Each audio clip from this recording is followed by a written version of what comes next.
I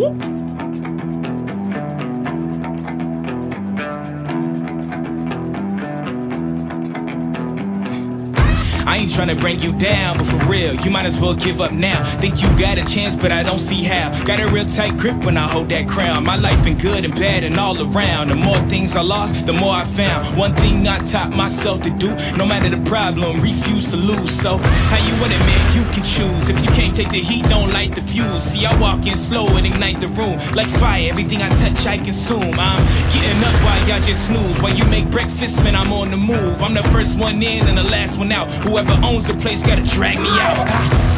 In me I trust, yeah, I smell like success, this Elon Musk, huh? Everybody wanna be like us, we don't stop, cause the top just ain't enough, huh?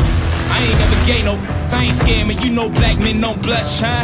Came here ready to fight on this night, you better just run for your life.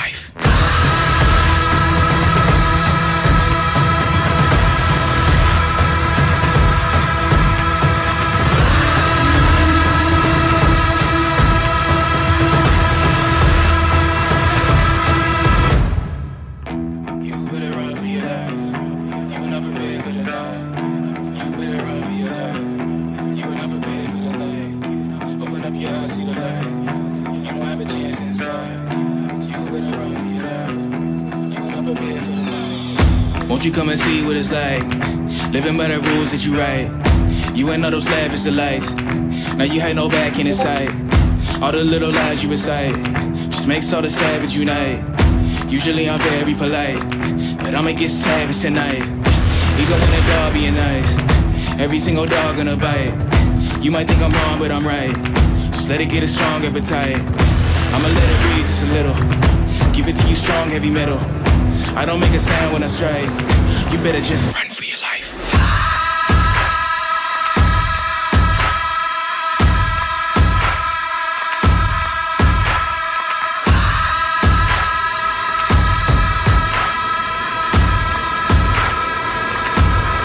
Run for your life.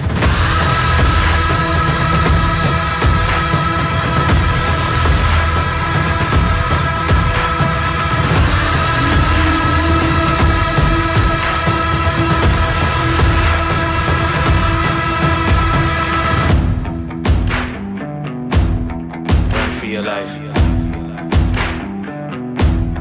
Run for your life. Run for your life. Run for your life. All right. Welcome, ladies and gentlemen, to the Ward Radio live stream. I am your host, Cardin Ellis, and today I am joined in the studio by none other than Brad Whitbeck, as well as by Jonah Barnes. Oh, shoot. Sorry about that, guys. Jonah Barnes, who is not the author of the Light and Truth Letter, just, I guess, a big aficionado there, author of Key to the Keystone. Replaced your own book today in celebration. All right, good man. You don't need anything else. As well as by Austin Fife, author of the Light and Truth Letter, and visitor to the studio, Andrew Miller. Rock on. What's going on, man? I almost called him Austin Miller. So good to have you here. You are oft quoted in the Light and Truth Letter. And what do you know? You happen to be in the studio the exact same week, the exact same day that one Corbin Valu's, Anti-Mormon, and Bill Reel are doing a hit piece on the Light and Truth Letter. What do you know? Trying to do a hit piece, yeah. Did you see the first episode, bro? I did. What'd you think? I'll never get that hour back. He takes 40 minutes to get to the stinking thing. He's like, I'm going to read an email from one of my old friends. Hi there, Corbin. For like 40 minutes. You're like, get to it. Dude, I recorded it, and I was going to edit this up, but I didn't have enough time for this video. In the first 2 minutes that I watched, yes, 8 times he said, "and in the truth." And it's a Light and Truth Letter, but he calls it, and in the Truth and Light Letter, which we know is fake, I have not read it yet, but in the Truth and Light Letter, the truth, he kept calling it the Truth and Light Letter. You can so trust he's me. debunking a book he hasn't read, whose name he cannot pronounce correctly. Yeah, right. See, but you can trust me. I think we should just go out and debunk the SEC letter. And I think that'll make a real big difference, for everybody. That's funny. Should we pull it up? So, what are we doing here today? I know we're just having some fun. We love, we love just hanging out. with our peeps as often as we can. Brad, are you going to be able to be keeper of the chats this time around, my man? I have my computer in my lap like a homeless man. And, okay. Well, do homeless people have computers? Never mind. Yeah. I'm ready. I got you. We have a number of things to get to in this live stream. So we have Okay. Austin here to react live to the accusations that have been hurled at him and his letter to see if he really is lying about his whole backstory.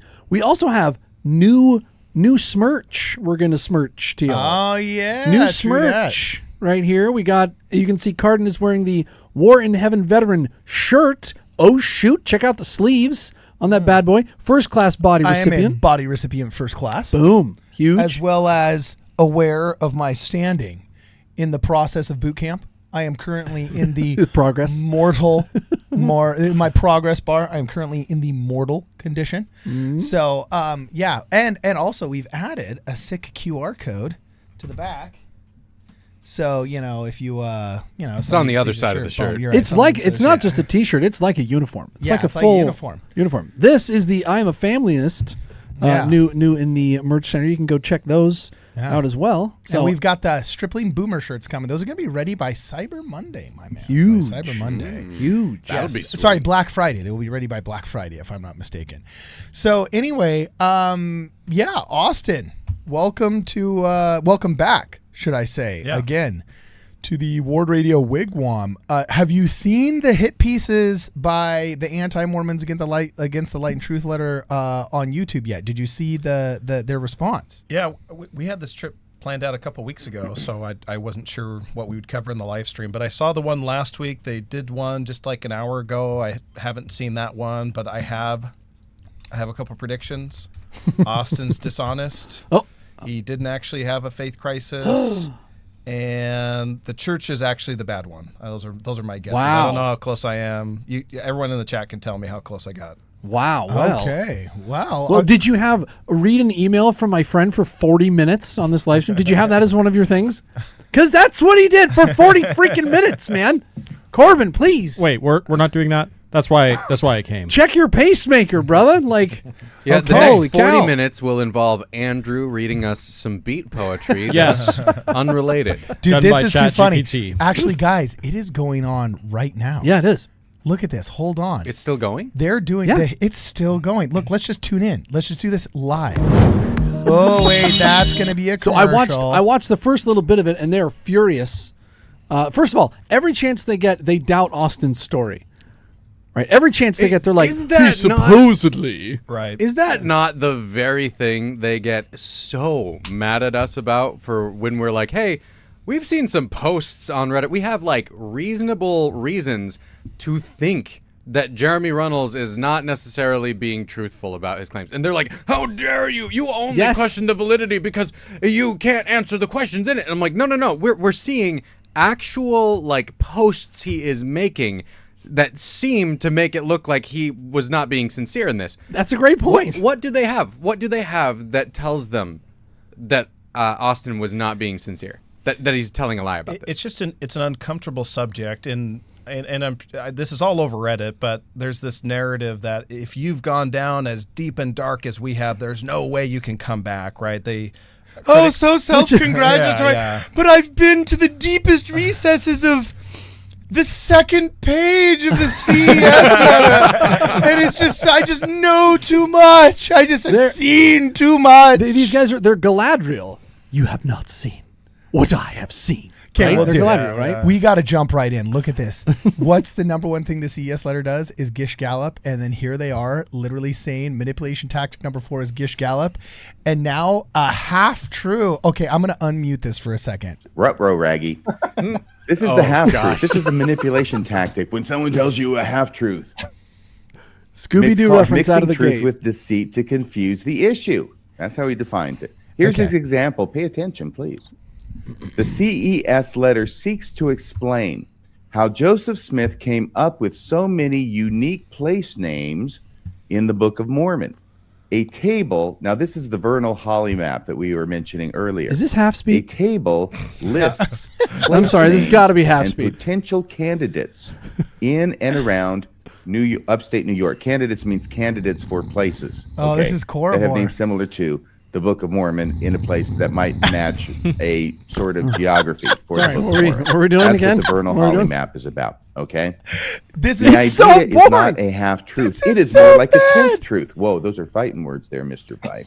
I got Most modern cities on the list did not exist until after the publication of the Book of Mormon. And this was, Okay, of this course, one part of the sucks. objections to the Vernal Holly. Let's go to the middle somewhere randomly. Watch. I'm just going to choose a spot randomly. Let's see. Is he really trying to defend the Vernal Holly The map Vernal right now? dude, that's not a fight you want to have. Yeah. Like this is That not- is, without a doubt, the worst That's a part of the entire CES It's a letter. fortuitous place for us to jump in. Yeah, like Yes, it is. Why on earth is he trying to defend that Vernal Holly map? It's garbage. I'm sure he's just going through each one by one. So I don't know if he's going to defend it. He would look pretty silly if he tried to. But yeah, because like yeah. So here, Carden, come show him. So Carden, go to the lightandtruthletter.org. Okay. For anybody who is coming over to the Fun Channel yeah. from Krang's Boar Fest Okay. over there. Krang? Krang. That's the RFM. It's Krang. You ever You've seen not- Teenage Mutant Ninja Turtles, guys? Come on. I can't be the only one who's seen Teenage Mutant Ninja Turtles. Oh no, my I've God. seen I'm it, telling but you, right? is that his new nickname? Is that what they're calling him online now? That he's Krang. I mean, there's a meme. Where's the meme? oh, that's Oh my mean, Jonah. gosh. Once so you sad. see it, you can't sorry, I'm- unsee it.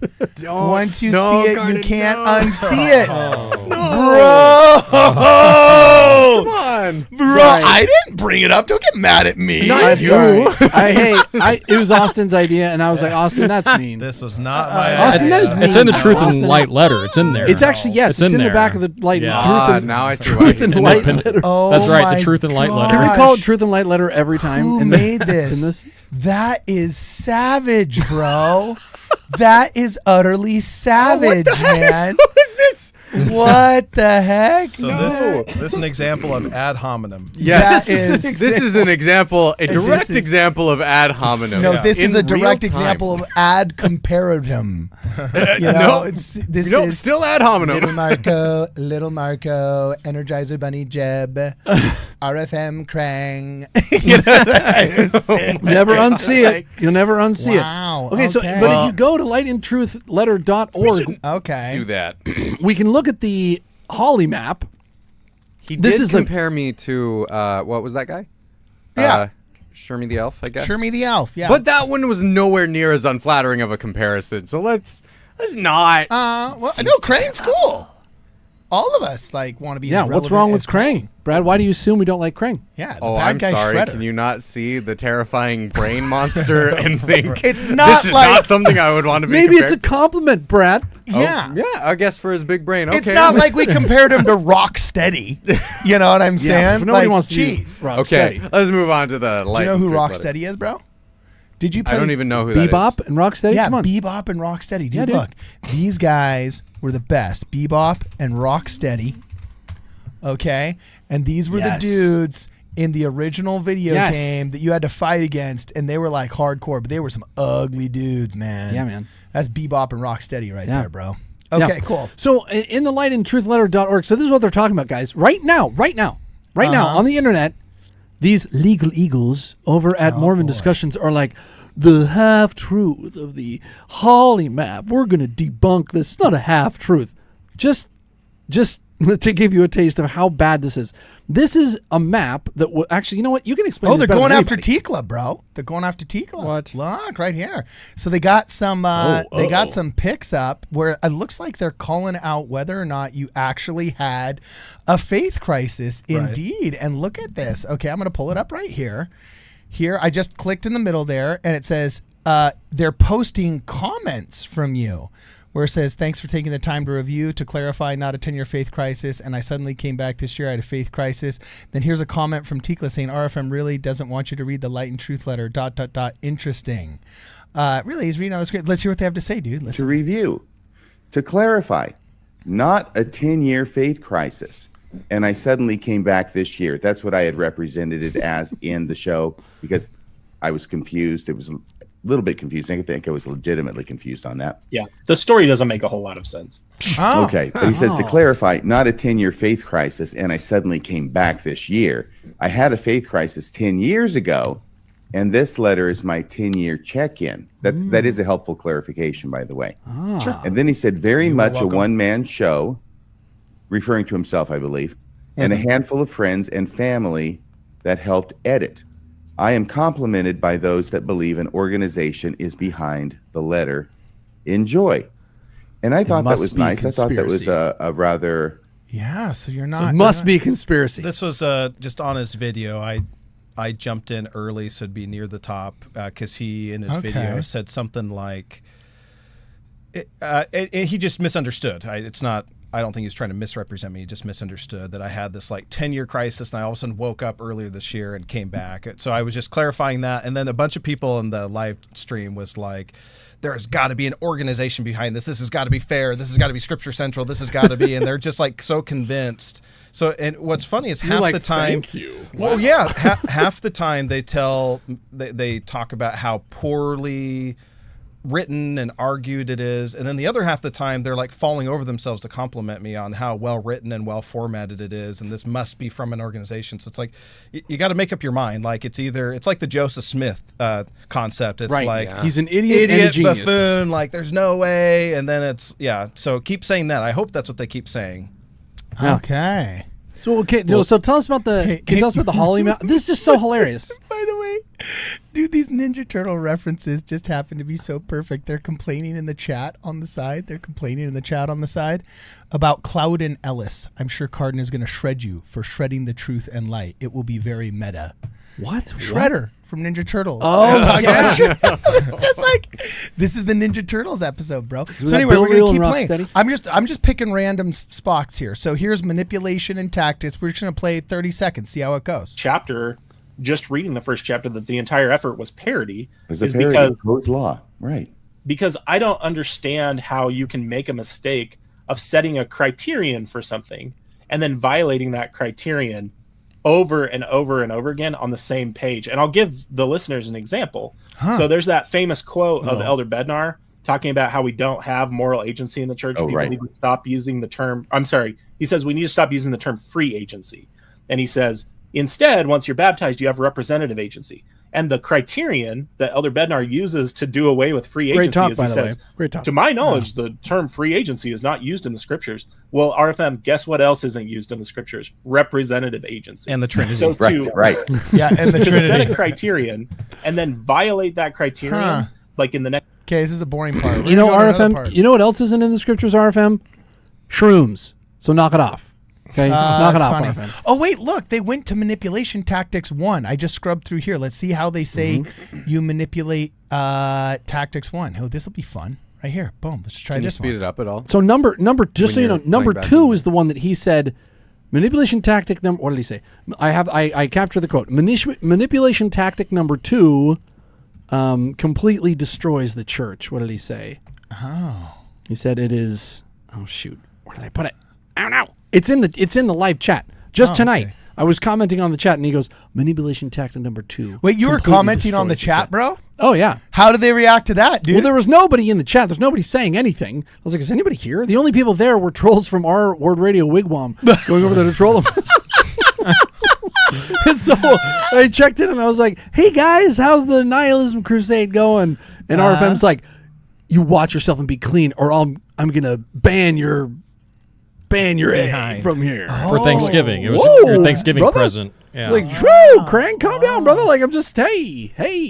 But he was pretty salty about it. I didn't say anything bad at all. But he said manipulation tactic number 2 completely sinks the church. So maybe Well, dude, let's go to that. Let's go to Let's go check manipulation it out. tactic While number you're 2. pulling that up, I'm going to Okay, read yeah, one yeah, of our first super chats. The Okay, first super okay, chat of the okay, night. okay, It is okay. from Stephen Diamond. He says, You. second edition of the Light and Truth letter needs to add the Temple Rocks chapter. Going to give a copy of the book to my bishop's family tomorrow.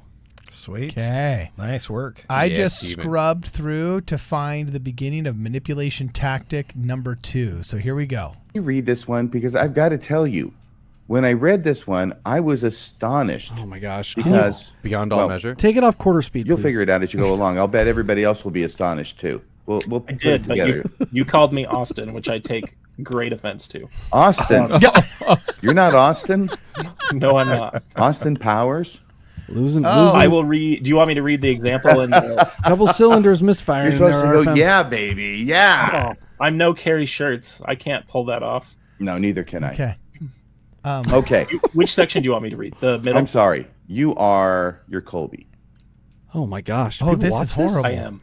Okay, People watch very this? good. As long as you've got Can that you speed it settled. up? Dude, we're depressing. Let me try. Yeah, Let the me myth try. of Hold on. infallibility. Here we go. Take it away, Playback Colby. speed. Yeah, so he represents that as any quote or policy from church leaders in the past that does not align with what we practice or believe today. And the reason he says that's manipulative is he says it assumes something that the restoration never does. Namely, that God's servant should be near perfect and not succumb to popular false teachings. The formula for critics is easy. Assume church leaders are infallible. 2, show an example of fallibility. Now, the thing that's remarkable about this is the very first thing I thought when I saw myth of infallibility was he's going to go to the old song and dance about how they're not infallible because, they can make mistakes and they could look the wrong way when they're crossing the street or something, benign like that. That doesn't include, lying to the entire church membership. But I was surprised in that because that's not where he... Does anybody else notice that at double speed, he's actually completely intelligible? Completely might be a little far. Yeah, okay. would we say completely? It's staccato, but whatever. Kinda, maybe. He threw me a curveball, and the curveball he threw me hit me right upside the head so bad that I can't even remember the first name of the co-host on the show. That's how bad it is, seriously. Because if I'm understanding what he's saying in this third paragraph correctly, he's given away the entire game. He's saying that the myth of infallibility, which is wrong, right? That it assumes that God's servants should be near perfect and not succumb to popular false teachings. Now, it's a bit of a confusing sentence, but I think I'm understanding him correctly when he's saying that prophets can succumb to popular false teachings. Is there any other way to understand that, Colby, that I'm missing? No, that's exactly what he's saying. He's saying that it's an unreasonable assumption on the part of critics to expect that God's servants should not succumb to popular false teachings. And I think that's entirely consistent with the scriptural story of Abinadi just going along with the wicked priest of Noah, or Moses just joining in, worshiping the golden calf that Aaron... So now all of a sudden they're super interested in scripture. Well, so this is perfect. And this is what critics so far have done is they prove every single point that I make in the Light and Truth letter. And this is just the latest example. What I'm saying is that critics...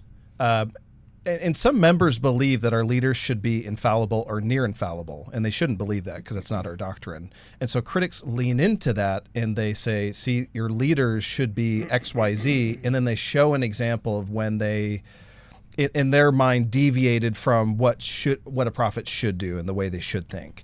And so they lean right in, they fall right for it, right before our very eyes. Okay. But what to that accusation? Well, then you're saying prophets can fall for false popular teachings and petitions, and we can all do what's the online? Yeah, of course they have. Freaking, who was the guy swallowed by a whale? Jonah hated the Ninevites. Hey. Whoa. Be careful about how you talk about Jonah. Yeah, man. Yeah. Duh. Jeez, I'm right here. Yeah, the real right here. But it's the scriptures are replete with prophets being unsure of themselves. I mean, others Peter, being unsure of the prophets. Peter definitely never denied Christ. Excellent example. Nor cut anybody's ears off or anything But like that. that's a great example, though, Peter. That's a fantastic example. I am positive that never happened. Wait. Oh, crap. That's not what the scriptures say at all. Yeah, but they look at this and they're like, oh, well, that's why the church stopped doing polygamy. That's why they stopped murdering everybody with their blood atonement. That's like, and they say, well, that just proves that they just fly about with every wind of doctrine. And any day now there's going to be gay sealings in the temple. Right. I hear this all the time from them. And the problem is there's no alternative. There's no well, then what do you think a prophet should be? And the fact is they don't believe a prophet can't exist. They don't believe there can ever be such thing. There's no prophet you could create hypothetically that would satisfy their definition of it. It's a non-existing entity to them. It can't exist. And so it's a loser's game. You try to say, well, what can a prophet do? What should a prophet do? What would a prophet do? They have no, it just can't do this, can't do that, wouldn't do this, wouldn't do that. It's just a game of negation that never ends. Right. Wow. Okay. I'm so far I'm disappointed this isn't better. Yeah, we were hoping. I was thinking this is gonna be great, but we got this dude uplit like a villain from a 1930s Dracula movie, and RFM can't remember his name. But here we'll go to manipulation tactic 3. I think this is where it begins because there's 2 and it switches. Oh no, they probably make fun of Russell Nelson there, and then we'll go here. I'm just gonna stop randomly right here. Here's number 3. Press play, go. Buckle up. There, and you don't consider any of the options that are actually in between, right? Right. What it seems like he's arguing is that manipulation tactic number 3 is trying to take someone and not make them make the false dichotomy. He calls it a false compromise, where he says it's presenting opposed narratives and then assuming, well, the truth must lie between these two extremes. Well, usually it does. I mean, right? You've got an extreme over here, you've got an extreme over there, and usually the truth is somewhere in between. Remember, that's the logical fallacy, and he has it down, doesn't he? The false dilemma? Is that in his list? I don't think he has false dilemma. I think he has it here, but I'd have to double check. Okay, I've also heard it called the middle ground fallacy because it's operating from this assumption, and he's right that this is an illogical assumption, that if you tell me something and Bill tells me something completely different, that the truth must be somewhere in the middle. Oh, no. I'm talking about if it's at the absolute extreme on either side. Yeah. However, false compromise presenting wrong. opposed narratives That's not and what then he's saying. assuming, well, the truth must lie between these two extremities. That was kind of a bummer listening He's to the wrong argument. about that. So if this is too boring and other people are starting to fall asleep, Yeah. we have his previous total evisceration of the truth and light something. I can't remember what. Yeah. And it's in a separate thread. I wanted to title this thread in the Discord something that would help us remember this, something that was very apropos. And I thought hardly about this. Corbin Valouz is terrified of the Light and Truth letter. I thought that was perfect. Okay, cool. As So, demonstrated by his inability to say the name correctly, geez. or read more than a sentence. So so previously, a few days ago, he did a super debunk where for 40 minutes he read an email, but then he zeroed in on the church finances section of the Light and Truth letter. Right. This really got at him, and he wanted to he was just going to sink his little claws in, his little, he was going to have his big robot body, he's going to move little switches, and the robot body was going to fight those Ninja Turtles. And so he zeroed in on and we have a clip in the Discord. Yeah, which one's it titled? It is, well, first let's go to, it's A look at a light and look at. it's right above Krang. If you go right above Krang, there's a clip right above that. Got him. And it says, a look at a Light and Truth letter. Check this out. Let's hear it. And if you've seen, in his defense, he's Guys. Oh, whoops. Sorry. he's clearly like shooting from the hip, like he's not read a sentence from the Light and Truth letters, Right. And maybe somebody said you should debunk the finance, but he's clearly, in his defense, he's like winging it, and it falls pretty short. I don't I'm know not what su- tonight's is He, like. he was but- reading the Truth and Light letter, though. Yeah, I'm not sure that's a great right. defense. That like, backwards. I made this debunk of something I had no clue what it was. Right, I'm not sure yeah. that's a great defense. But here he is introducing it, and just play a couple seconds of it. There's no end to it, so just play a couple seconds so we can get a flavor for what he said. So here we go. This is Radio Free Mormon on the air, broadcasting behind enemy lines. Tonight's episode, a look at the Truth and Light letter. Now, that was There the has first. been That was the first of 50 times he said truth and light letter. He doesn't even know the name of the thing. It's the Light and Truth letter. Hold it up really fast. Hold it up. Okay, so it's the Light and Truth letter, but he keeps calling it the Truth and Light letter. Let's go. recent permutation of responses to the CES letter. Let me back up just a bit and say around 10 years ago or so, it's been quite a while now, Jeremy Reynolds put out his CES letter, which is a collection, a rather extensive collection of criticisms of the LDS Church and the Book of Mormon and things of that sort. It has had a massive You're gonna have speed impact again.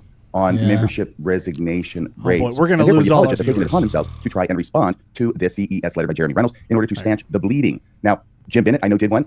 He did a response to the CES letter. Haven't read it, like Jim Bennett, though. But the most recent iteration of responses to the CES letter is now making the rounds. It is being hailed as the silver bullet that will finally kill the CES letter by the light of the full moon. It is called the Truth and Light letter. So this guy- The title of so tonight's hold on. episode Wait, is wait, Look listen, at the listen. Truth and Light letter. Certainly not He going to be did a it response third time. Yeah. to the Truth and Light letter. But I'm going to take a look Fourth time. But I finally decided to take a look at it is because I was going through my email the other day, and I have an email exchange going here along with a comes the gentleman named Phil email. McLemore. He is a former member of the church. He may still be a member of the church. I know he was a former chaplain in the military, and he's also very into meditation. I think yoga as well. He's not going to be a guest on the show, but he will be here by virtue of his emails to me. And one of the things I wanted to talk to Phil McLemore about had to do with the CES letter. Actually, he brought it up. And by CES letter, of course, I mean the Truth and Light letter. He brought it up, and it was his bringing up Truth an and Light letter email is exchange five. with me. So it finally got my attention, and I decided this week to go and check it out because it is available online. Both the CES letter is available online as well as the Truth and Light letter. Both of them available online. And I want to read to you, first off, this exchange that Phil McLemore and I had in order to 2 read into hours. this look at the No, Truth 1 and Light hour. letter. This is I'm the saying CES sixth letter. time You're in gonna a get this firmly row. entrenched in my brain, isn't it? CES letter. No, this is the Truth and Light letter. 7. So let me go to my emails with Phil McLemore. This goes back to August 28th of this year, but it comes up to yesterday. Okay, hold on. It says, hello, RFM. My wife Over keeps up with under church defenses, 8. or in other words, apologetics, I think he means. Lately, some of her gang are referring to the Light and Truth letter, which seems to be... Oh, That he he's did reading- it! But he's reading the email. I don't know. Oh, He was reading the he email. didn't get it right until the email. So you're right. He's still at It's big enough yet 7. for you and Bill to assess it. Well, it may not have been This in is August, like but it a might be in page November. By the way, for the record, today's date being November 15th, This 2024 that I'm recording this episode number 372 of Radio Free Mormon. I don't know if it's big enough yet for you and Bill to assess it. I read over it today. This is Phil McLemore writing. It is simply a rehash of old apologetics. My spidey sense tells me that this Austin Fife, now Austin Fife is the fellow who wrote this Truth and Light letter. Hey, got it. Oh, good job, buddy. Okay, so- Truth and Light letter 8. So Oh, if we this is fast awesome. forward at the very top of this thread, if we fast forward to this section of his great. Hey, can we wait, get Quaker in here? Yeah, you get Quaker in here. Do we got a spot for him? Well, we don't want to kick out Andrew. Get him a mic. Is there a mic over there for Quaco? What up, Quaku? How you doing? Yeah, man. There's a mic right here. Yeah, there should be a mic right there on the side for our boy Quaku. All right. Now, what do we do? What do we do? So here's the big umbrage. Here's the big. Is Quaku on? I don't think he is. Oh, whoops. No, I need to turn on his mic. I'm an idiot. Sorry, that's me. Ba-boom. Okay, that one should be on. So here's his big critique. And there's a clip. I have it entitled "An Old Man Learning to Use a Computing Machine." Okay. And it is down after Krang. Okay. You can find this clip from that big debunk that he did, and this is his. As I said, Oops. Yeah, this is his what? Here you go. The most shocking to him. Here you go. He finally gets to it 40 minutes in. This is the heart of his critique of the truth and something. Here you go. The Light and Truth letter. Okay, here we go. shocking to me that he does not address this. And by the way, I thought, maybe he addresses it somewhere other than in this chapter. This is where I would expect it to be in church finances. Maybe he addressed it somewhere else. So there is a search function in the letter. Oh, a search function. Put securities in there. Nope, nothing comes up. I put exchange in there. Nothing comes up. You can actually pause it real quick. Okay, pause it. Yeah. Oh, maybe he might finish it, but ironically, it is sort of in the Light and Truth letter under manipulation and fallacies. I use it as an example of a hasty generalization where they say, because the church was fined, therefore the church is sketchy, false, bad, whatever. It's a hasty generalization. It's not necessarily one means the other. It just means that the church was fined, and we can have a discussion about that. But so ironically, he said that it's nowhere in the letter. It is in the letter. It's under manipulation and fallacy. So it's kind of funny. He fell into it's where you go from 1 to 11 with unjustified. So do we keep playing this? No. Oh, okay. Because it's just okay. So it's a red herring. It's right. I ask questions in this section that go completely unanswered, and then he uses a red herring to kind of distract from the issue. It's like, no, you don't understand. I'm asking the questions. Not you. I'm asking the questions. And that's the Light and Truth letter. What he repeats over and over is he says, that's not the issue, Austin. The issue isn't that there's no profit incentive. The issue isn't there's no paid clergy. The issue is the SEC fine. And you don't talk about it. It seems to me like he's just angry that Austin wasn't asking the aggressively cynical questions that he wanted to be asked, right? Right. Like, why would he expect you to have to ask his questions in order to be an honest actor? Like, that's weird to me. Like, because he's out here saying that you didn't have a real faith crisis, and that's why you're asking these questions, and that if you were having a real faith crisis, you would be asking these other things. Right. That's so odd to me. Like, why is he approaching it this way? Anyone? That's a perfect summation. That's a perfect. Well, because it's tribalism and not actually truth. I mean, it's. Also, a perfect summation. It's like, how can you do a debunking without having even read the book or knowing how to pronounce its title correctly? If not just because you're a leader of a tribal movement and you're not actually focused on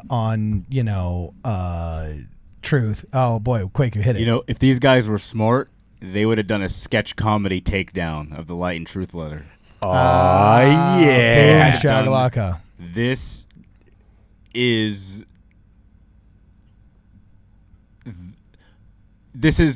the hoe. Like Cara Burrell. Like they put nuance in it. It's called This is the hoe. Then they would be using our tactic against us. It would be really smart. Dude, quit giving them ideas, quick. Look, if Cara Burrell produces an entire show called This is the I don't know if I can say it on YouTube. Yeah. We will have to cancel our show. Dude. News Radio will have to be completely taken off YouTube because we can't recover. Dude, I just got to say, we got to get a chair for Quaku. Let's by the way, Quaku smells amazing. Chair. We'll get a fold-up chair. Brad, should I just join you over there? Yeah, join me over there. Yeah, sure. Let's Quaku smells amazing. Your cologne is great, by the way. Yeah. Oh, yeah, we got the stools. Actually, our boy Nathan right there, check him out. He is the Real Hollywood editor. He's actually going to grab one of the stools. Yeah, you can literally just stick it on the ground, my man. You can stick it on the ground. And we're going to move things around, hopefully without stepping on any of the cords in the studio that automatically unplugs something. and we're going to bring it around it's plugged so in that right here. homeboy Brad and Kwaku can actually sit together. Maybe I could just sit with Jonah right You here. sit with So- me, man. Sit on my lap. Come on, man. Yeah, there we go, bro. There we go. Okay, Come cool. on in. Cool. Come on in. His cologne smells amazing. You know, I'm a does. happily married heterosexual male with 6 children, but that Says the Kwaku's guy cologne, with the pink shirt. Kwaku's cologne is just delicious. Yeah. You know? Smells great. The delicious cologne. That's funny. All right, glad to have Kwaku back. Okay, in as the, we're the live getting stream. all this together, here's some super chats. Super chats. We got- Yeah, let's hit it. Rock Family says, first apologetics class tonight went well. Whoa! I handed out 12 Light and Truth letters. Uploading video now, and you can see my ugly mug teaching. Unit 2 after New Year's. Oh, so cool. Crazy. After We got to New check Year's. that out. Wow. That'll be sweet. Then they also said, hey, come to Florida. Got room for you? Let's go off-roading and boating. In That sounds Florida, off-roading. Florida. With the Rock family. Okay, cool. That'd actually be fun. What kind of boating though? There's like crazy like alligators, As I said, crocodiles, there's out there and gator stuff, boating man. down Yeah, there. you gotta watch out for those guys. But I got family in Florida. That would be a fun. In fact, Ellis Street in Melbourne, Florida, is named after my great grandfather who had a dairy or some kind of cattle farm there. All right, awesome. Next super chat, my man. Next up, Gage Schimbeck says, hey, yeah, the SEC fine is a nothing burger. Yeah. All right. Yeah, and let's say I addressed it head on, which isn't what the Light and Truth letter does, but let's say that I did. What would be his next SEC fine? Right? It's just a never-ending black hole that you would descend down into. So And I don't know, do we provide some background on what the SEC fine is for people who don't know? The church asked legal advice about, so the church has a ton of money, like a ridiculous amount of money. And they say, what do we do with all this money? And if you tell everybody that we have all this money, they're all going to want to sue us, and we're going to be buried in stupid, frivolous lawsuits trying to get our money. And so they asked the legal firm, like, what do we do? And they said, well, you could divide it up into other regional companies or whatever. And they said, is that kosher to do? And the law firm said, yes, you should. And they said, well, okay, fine. one clarification: it was kosher pre-financial crisis, Right. and after financial crisis, when they started really regulating financial firms and banks and all that, it was no longer legal. And the legal advice given to the church is like they were grandfathered in, right, to the old system, Right. And so then they went on for 10 or 9 years or whatever the case is, under bad assumptions, under bad advice. But anyway, And the reason that the SEC cares is because they say, well, if one dude gets a heart attack or, I don't know, turns into a Russian asset and wants to blow up the market, we need to know how big the buckets of our market are. And if there's one bucket that's really large, we want to know if it's controlled by one guy or controlled by a bunch of guys. And your paperwork obfuscated that idea. We thought that all this money was controlled by a bunch of separate people. But now we think it's really controlled by Russell M. Nelson. And so we're going to issue a fine. And so they issued a fine to the church of $1 million, which is German for $1 million, and then $4 million to the church's investment firm. So a total of $5 million, which is the average for 13 F form violations. It's no higher, it's no lower.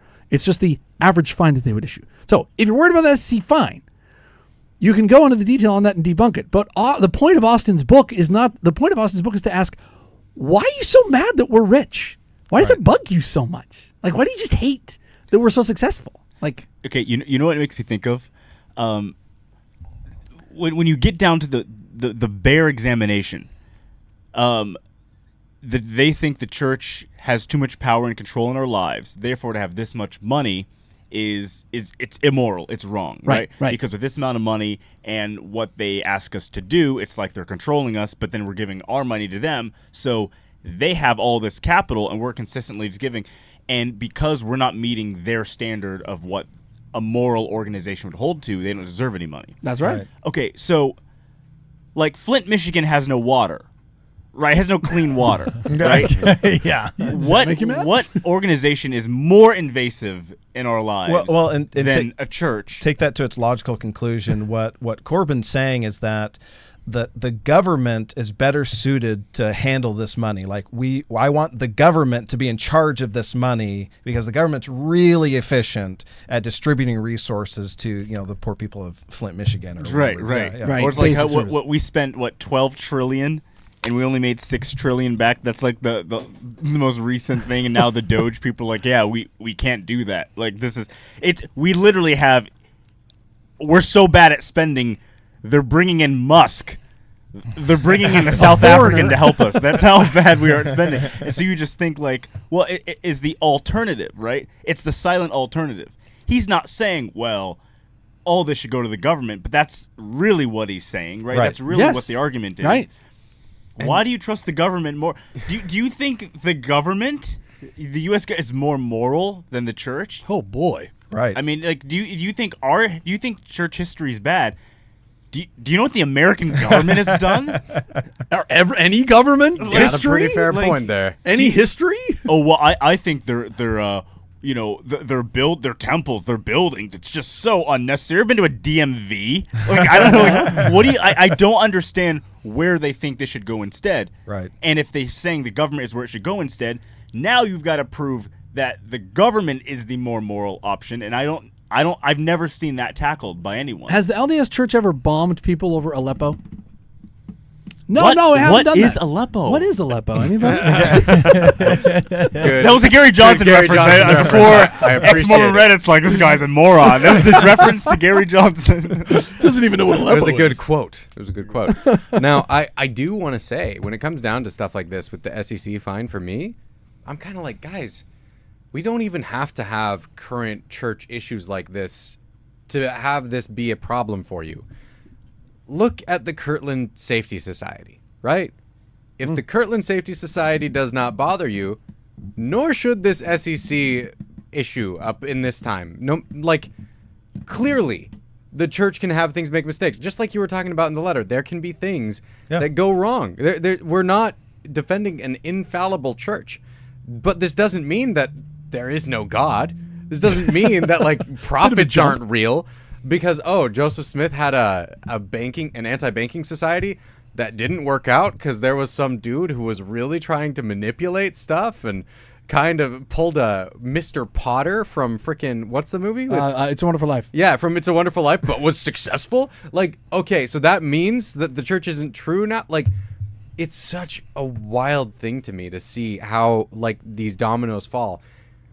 I don't think you have to have all of the paperwork of the SEC filings in your Light and Truth letter to establish the points that you're making. Yeah. Right. Right? It's kind of just a thing that I think he wants people interacting with the most negative things he can find about the church and the most recent negative things he can find.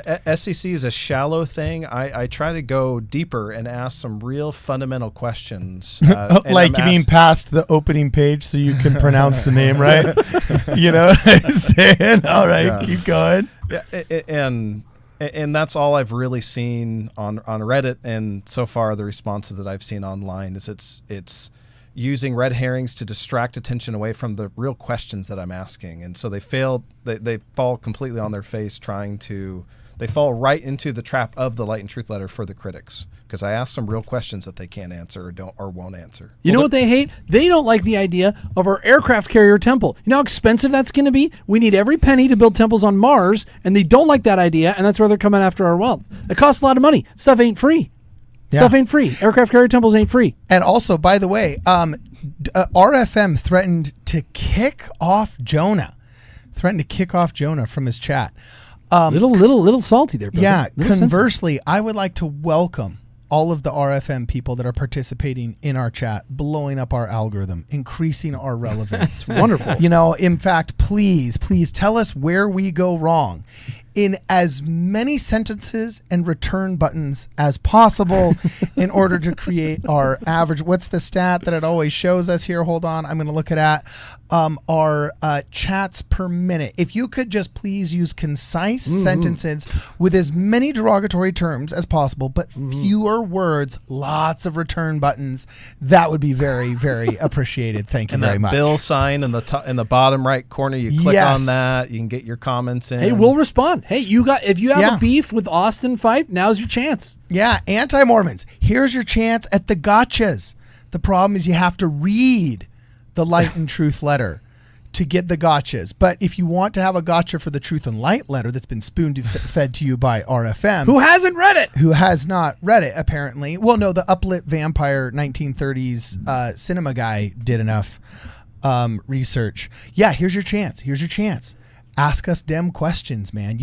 I have one question actually. Yeah. Austin, would you be open to next time there's a Sunstone conference or a Thrive conference, we go to the parking lot with a truck and a speaker and a mic and have you stand on top of the truck and give an awesome speech about how you made it out of the ex-Mormon cult. Escaped the ex-Mormon cult. I mean, that would be peak trolling. That would be peak trolling. Fantastic. Peak troll. Yeah, that's funny. We started by taking over the CES letter, so I guess that's the escalation. Dude, that's the next we step should do up. this. Is a copy legit his idea? exact story. Yeah. This is a legit idea. We should do this. Yeah, because we want to have fun. Like we want to have fun. We delight in truth. We denounce deception. We have fun. Now, we tried responding directly to RFM's claims, but to his premiere, and it was just so boring. All the parts were so boring. We couldn't do that one. So we went to the original one, and he just consistently mispronounced the title. So do we want to just randomize a selection from the video and see if we can debunk those? Do you got more you want to talk about, Austin and Jonah? Where do we go from here, man? Well, there was one thing that he pointed out in the Discord, which was the stipend that general authorities and apostles make, and he was very, very upset about this. Oh, okay. Very, very upset about this. He found a pay stub from Henry B. Eyring. This is all over the internet. You can find this wherever, from 1999.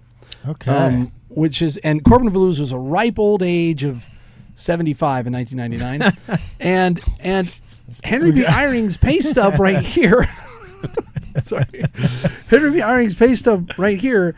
You can see the line items on this. It has reimbursements for $5,000, pay for $2,000, but reimbursements for $5,000. Now that's $7,000 in pay, or $7,800 in pay for a 2-week period. They extrapolate that out and they say, "Holy Toledo, this guy's making some money."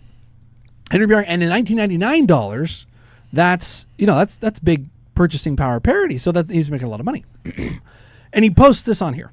Well, funny thing. From the very next year, actually I wonder if it's even this year, you can get another pay stub from later in that very year, and you can see the earnings to date. And if you look at the earnings to date, he makes $40,000. $40,000 earnings to date. Is this the right one? Yeah, look at that. There it is. Taxable gross in the bottom left corner, $40,886. This is as of the beginning of August. Okay?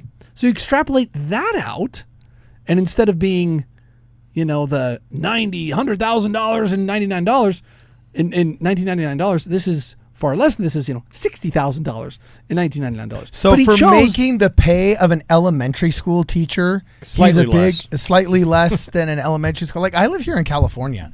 The mean, I think in order to afford the median house income, which is one of the traditional statistics of an average middle class family of 4, you need to make $192,000 a year just to be an average middle class bro. Okay. So what's a teacher make? It used to be like $45K. Now it's into the $50Ks. Okay. Oh, boy, not in Washington State. A lot more? Way more. Adjust for income, yes. Yeah. And then a high school administrator is like a 6-figure income, $150,000 to $250,000 a year. So for running an entire worldwide church, a bro can't make $60,000 for the rest of your life, until you die. So, Cardin, I'm putting a thread on Twitter on the Discord. This got pretty popular. I think you saw it, Jonah, with Jared Bell. I saw this one. Yeah, it's pretty funny. Have you showed it to your Oh, audience yet? yeah. Oh, this is so good. This is perfect. Turn it up. This is Okay. so good. We'll check it out. Right here. Good catch. Right here. Oh, sit back. Boom. How haters imagine Mormonism was created. Okay. Brethren, here's how we do it. We tell them their salvation depends on tithing. Nice. And after many, many decades of careful saving and investing, it becomes a multi-billion-dollar organization. Excuse me, Brother Joseph. What's in it for us? Okay, don't get too excited, but I'm thinking a steady stream of upper middle-class income. What? Just let me finish, okay? We're also going to travel around the world nice, preaching about Jesus and serving people we don't even know instead of enjoying retirement. But what about all those tithing dollars in our growing investments? Oh, that all just gets invested back into the church. You see, I'm thinking we build big, expensive temples. And then get this, we never sell them to make a profit. Yeah, we just keep them forever. We'll have to pay the electricity bill. But isn't it genius? Wait, we're going to spend the golden years of our lives traveling around the world, preaching about Jesus, yes, serving people, and building temples. Go on. And all we're getting is an upper middle class stipend? Oh my gosh, absolutely. And just how long do we do this for, Brother Joseph? Until we die. Based. Bring him space. Wait a minute. What do we do now? And just also to just add on to that, all the money for all the stipends comes from interest. It all comes from interest. A tithing cent, every cent that Henry B. Eyring is earning for his stipend, none of it comes from tithing. Not a cent of it. It's all from the interest because we have a ton of money invested in things. So you want the church to not use any tithing money for like a profit incentive? You want the church to be rich. Hashtag make it a trillion. Based. In fact, I think everyone should leave a based in the chat for the sacrifice that our apostles and prophets make. Because think about it, guys. How much money does a cardiothoracic surgeon make in a year? Like an elementary school teacher, I think, about 40,000 or something. Right? Yeah. It's pretty low, right? Like, I just looked it up. 360 to 870K per year.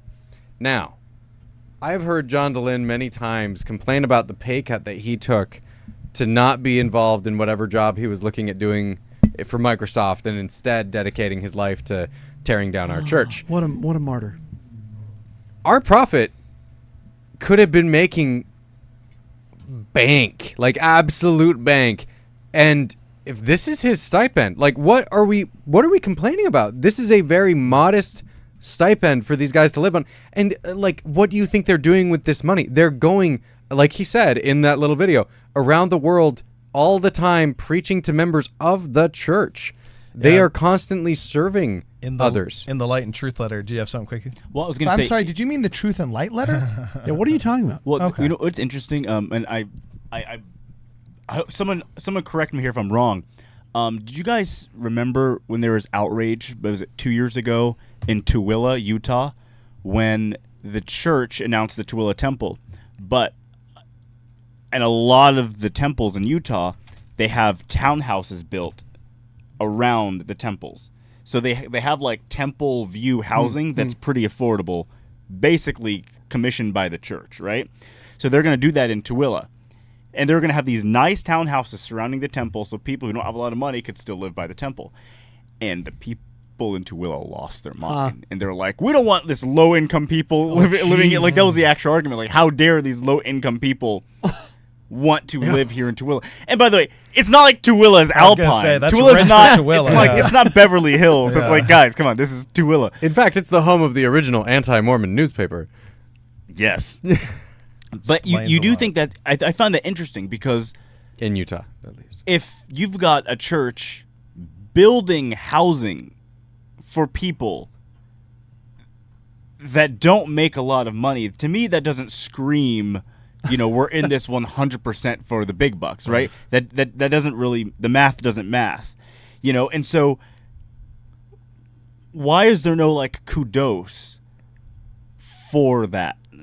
Like, why is the opposing side not saying, hey, Tooele people, look, we don't like the church, we think the church is corrupt, but this is actually a really good thing. Well, because we need more of this. It's because it's pronounced kudos. That was super embarrassing. We're live, What is it? Right? Kudos? You said kudos. It's kudos. All right. It's like saying, okay. It's like it's all right. It's pronounced almond. Everyone says almond for some weird reason. Okay, so here we go, Carter. I want you to look this up. I want you to, as you're looking it up.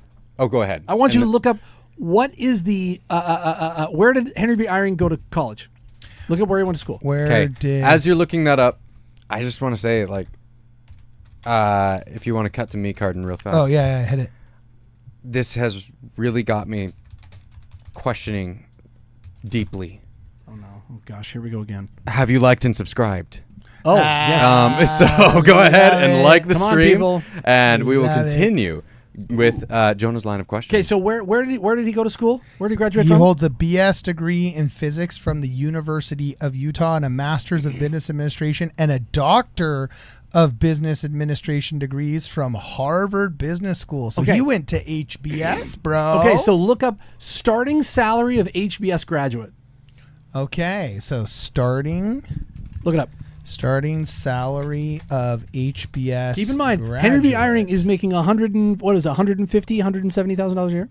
Yeah, it looks like $175,000 is the median base salary for Harvard Business School graduates, and the median total compensation, including bonuses, is basically $250,000. He's making less than the day he graduated HBS.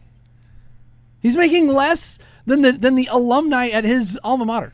Today, he's making that. As an 85-year-old with all these awards and all these things that he's done, he's making less than the day he would have graduated HBS. Jonah, I think All it's right. very clear to everybody that if you want to get rich quick in life, what you need to do is do everything that you can to make yourself appear as spiritual as possible For decades. For decades. Yeah.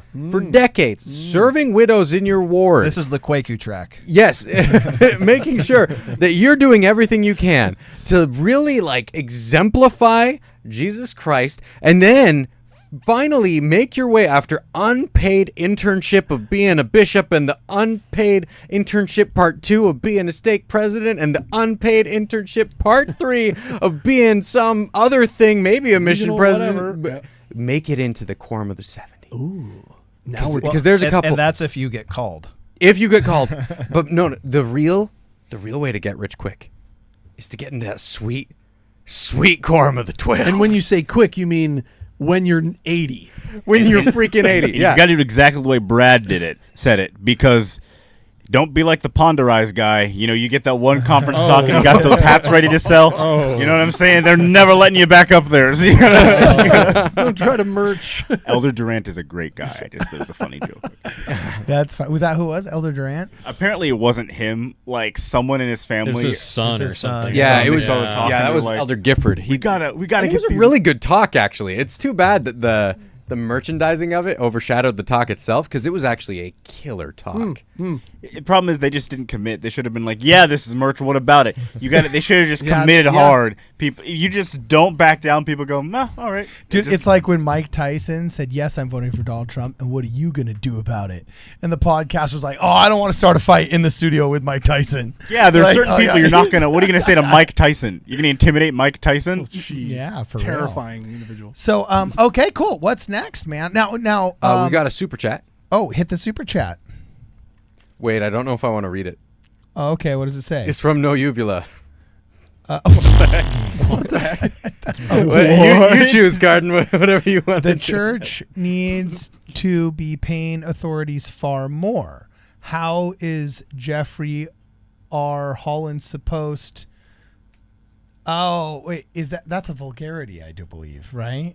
Yeah. Yeah. Okay. It's a really weird question. That's a really weird question. I'm wondering if he Did he autocorrected misspell to that? a different. Yeah. Were you trying to say something else? Or No you must Uvula? have a very interesting browsing history that makes your iPhone want to autocorrect to. Should I Google this? Maybe we should. You know what I'm saying? Actually, here, if you meant to ask another question, now, then why don't you just put it below? It's a good try. Read it. It's a good try. Yeah, good try. So anyway, So that was Corbin Veluz's biggest anti-Mormon. Corbin Veluz. That was his big. He was infuriated that Austin did not mention the SEC fine, but Austin was way deeper than that and wanted to ask more fundamental questions about the finances of the church. so Andrew, you watched this whole thing, right?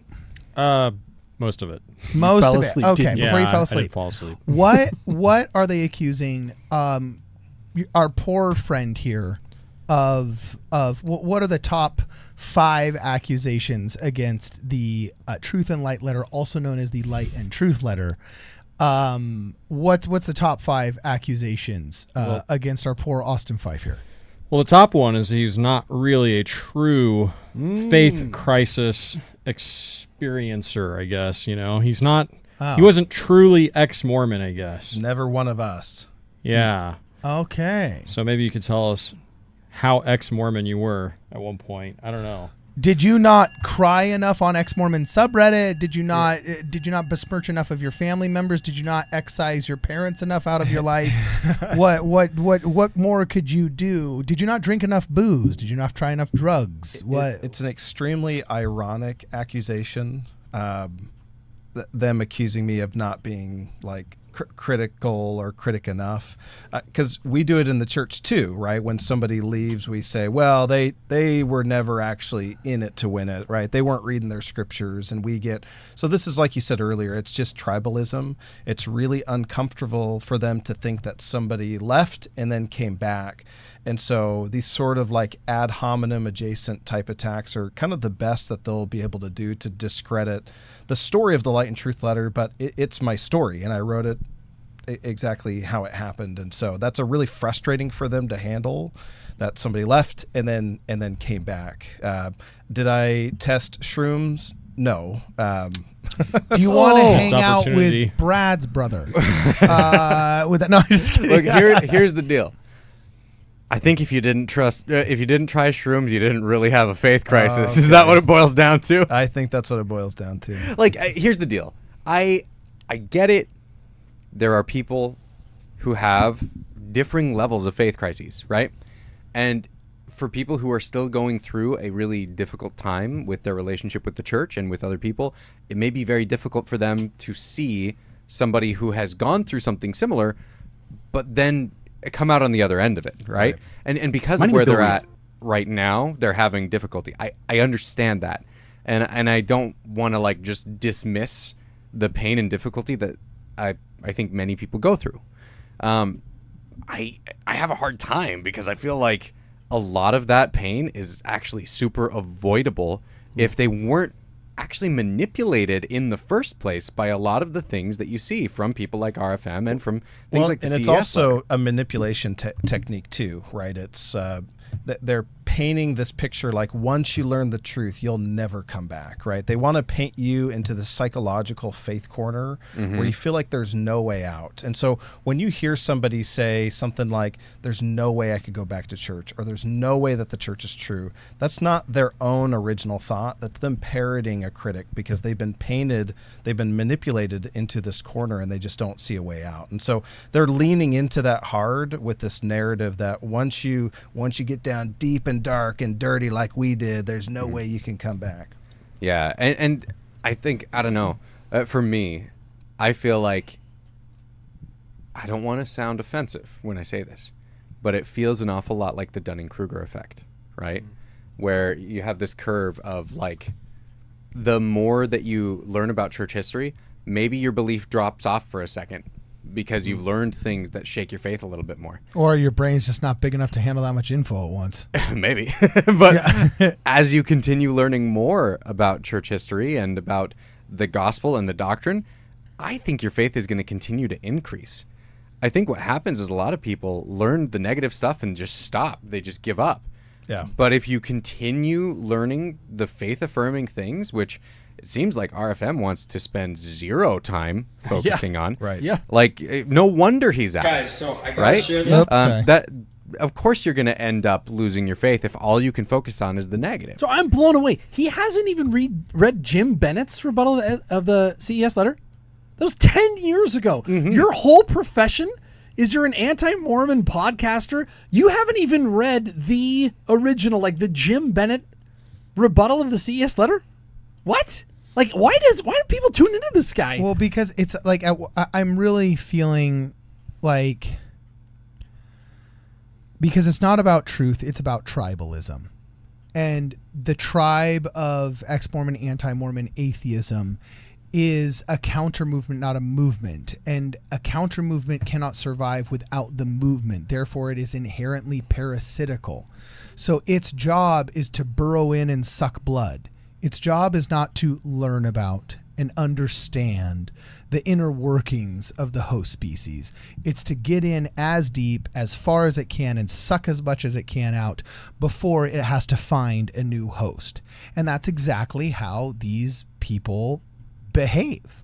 They're trying to attack the Light and Truth letter with as much gusto as they can for the least amount of energy, to try and do as much damage to the church with a little c as they can by trying to conflate the church with a big C with anything and everything they possibly can. And no, it's not about truth. You can call them out on it, but because they're not invested in a long-term coexistence with the host, with their community, other members of the church in their congregations or in their communities, they're not trying to play by the rules, for lack of a better term, because they're not invested in the longevity of the host animal. They're getting as much as they can out of it until they got a bump to the next host animal. I expect a thank you letter from them, because there's like 20 some odd chapters, so I gave them 20 episodes to debunk. So they should send me a thank you letter, or maybe a commission or something, because that should keep them going for a few weeks. What you talked about, Cardin, I shared this on a different podcast, and I'll try to just be succinct here. When I was growing up, I was naive, right? I didn't know anything, right? It's like Joseph Smith had more than one wife, right? It's like, that sort of level. And then, I prepare for my mission, and now I put on my apologist hat. Like, what do critics say, so I can learn the counter arguments. I have that lens in which I see data and history. And then during this period of my faith crisis, that lens shifted, where now what the critics say is the truth, what the apologists say is the lie, what the church says is the lie. And all that the data and history didn't change. It's just my lens in which I interpreted the data and history had changed. And my story is, I told my wife about my faith crisis, and she said, I'm a member of the church because this is where I found the most light and truth. And if you can find more light and truth, let's do it. Let's do that. And so what that did for me is, if she had gotten really defensive, I might have doubled down potentially into my kind of critic hat. But when she opened it up, she said, "Hey, listen, you're the man of the house. You preside here. You can't just be a loser nobody and just float by sitting on the fence. You've got to do." This is not what she said. This is just what I say. Yeah. But, you can't just do that. You have to move us towards something that's more light and truth. And so what that did for me is I took off my critic hat and my apologist hat and just learned. I no longer had an axe to grind. I just was learning what happened. What are the facts? What is the history? And the more I dug into this, and I say very clearly in Light and Truth Letter, I don't think the case for the truth claims of the church is 100%. Slam dunk, you'll never have any questions or concerns. I think there's weird stuff in our history. There's weird policies. There's weird things. But at the end of the day, I came to the conclusion that this is where I can find the most light and truth. And whoa. Was that nuance I am hearing from you? What? Nuance is unacceptable. Not allowed. That's not allowed at all. Not You got to allowed. be either 100% for the church or 100% against it. There's no in between. Quaker, I think on Twitter once, she said that when it's something like when members of the church have nuance, critics call it mental gymnastics, and when they use mental gymnastics, they call it nuance or something like that. Yeah. No, it's a double standard. It's unfair. Right. They say we're robots, and then when we're not robots, they're mad that we're not robots. And they're like, hey, it's so dishonest for you not to think like a robot. Well, you can't win. Right. And that's why there's some critics I really feel like, the critics that come from the religious perspective, the Burger King and those guys. Yeah.